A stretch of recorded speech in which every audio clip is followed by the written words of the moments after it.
On September 29th, I just had a routine annual scheduled checkup, and I felt fine. And I felt like I was going to walk out of there with a clean bill of health. And so all the blood work, all the tests, everything was perfect. EKG, I just couldn't ask for maybe a better reading as far as when it comes to the test results. And so the internal medicine doctor that I chose for my physical, what he did is he felt my right side with his hand, and he said, "You got a tumor on your right kidney." And I said, "You got to be kidding." I just couldn't believe it. It was pretty devastating. But of course, at first the doctor said they would just take the kidney out and that would be the end of it. After the surgery, I developed a pain pretty quick, and it wouldn't go away. And so December 12th, that's when we did the CAT scan, and that's when they found that it had spread and into my lungs and my side, and that's when I was diagnosed stage 4. They had actually recommended chemo, and I actually had refused it because I looked at what the options were with that, and I didn't like those options. They had just told me they could not do anything to help me, that it was over, that I'd just go home and get my affairs together and just get ready. We had to make some major decisions, but we decided not, as a family, we decided that chemo wasn't the way to go.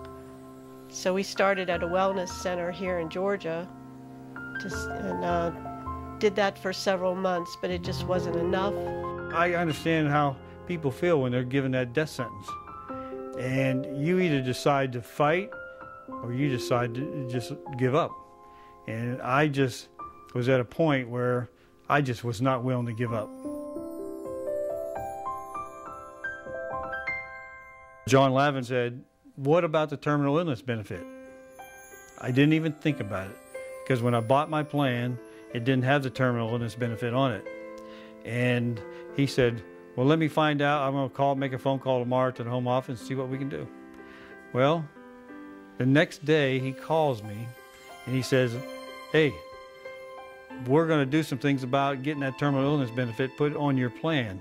It took 7 days, business days, to get everything completed, conversion of policy, and then also then to pay out the money for me to be able to have the money to go to Arizona and start my treatment. And knowing that the company was going to pay a claim and moving like they moved as far as getting things done was just telling you the quality of Primerica and the people at Primerica. We changed people's lives. We saved their lives financially, and with the terminal illness benefit, we can give them options to live instead of die. It's everything to a lot of families. The stress on me was, while we were going through all this, what was it going to do for my family, and where were we going to be able to handle it? I knew if I was to pass away, my wife would be financially okay, because we did the right things on the front end to make sure she had the money to live the same standard of living that we were living. It was a great feeling to know that the terminal illness benefit relieved that. As far as quality of life, it's been really great. He hasn't been able to work since October, and we haven't had to worry about money for a second, so that's been huge for our family. And we would have had to sell a lot of things off probably and maybe gone in debt, and thankfully we didn't have to. It's made all the difference not to have to worry about money, What I say to people inspires people that there is a chance, there is a way, and it's not over, that it's not incurable, that it's not a death sentence. My legacy now, that I help change and save a lot of lives, and I'm going to share with everyone how the terminal illness benefit is so important to take it very serious and appreciate that it's there. Life is what I wanted, and I was willing to do what I had to do to keep my life.